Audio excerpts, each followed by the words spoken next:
Essaie cette astuce, vraiment pratique et surprenante pour le quotidien en cuisine. Mets une cuillère à café de sel et ajoute un peu d'eau pour couvrir le poulet, ce qui aide à une cuisson uniforme.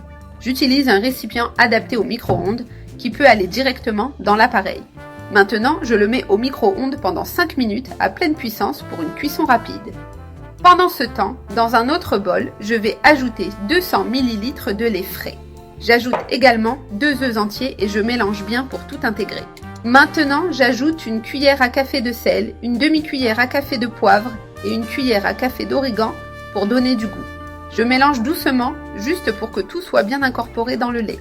Ensuite, j'ajoute 200 g de mozzarella râpée qui apporteront de l'onctuosité. Râpe le fromage avec la partie grosse de la râpe pour faciliter le mélange et le retrait. J'ajoute aussi une demi-tasse de farine de blé pour donner de la structure à la pâte. Je mélange tout très bien jusqu'à obtenir un mélange homogène et sans grumeaux.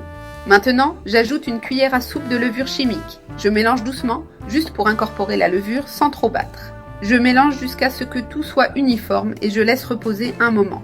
Pendant ce temps, mon blanc de poulet est déjà cuit et prêt à être coupé.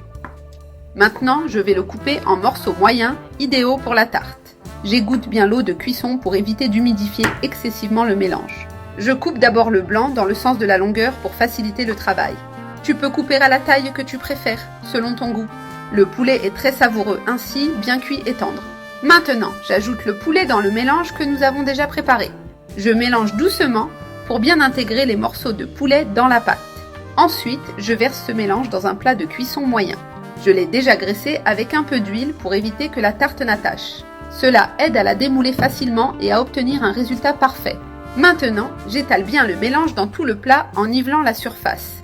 Maintenant, je dispose quelques tranches de tomates pour décorer et donner une touche spéciale. Je les répartis au centre et autour pour une belle présentation. J'ai utilisé une tomate bien mûre qui libère beaucoup de saveur à la cuisson. Je les dispose ainsi, comme on fait pour une pizza. Pour compléter, j'ajoute aussi un demi-poivron rouge coupé en lanières. Je le répartis entre les espaces des tomates pour apporter couleur et saveur. Maintenant, j'ajoute encore un peu de mozzarella râpée par-dessus pour finir. Cela créera cette couche gratinée délicieuse que nous aimons tous.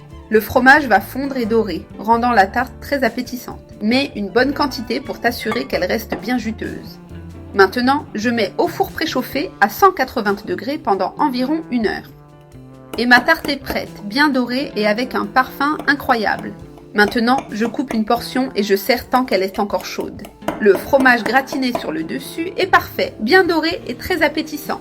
La pâte est bien cuite et moelleuse et la garniture très crémeuse. Cette tarte au poulet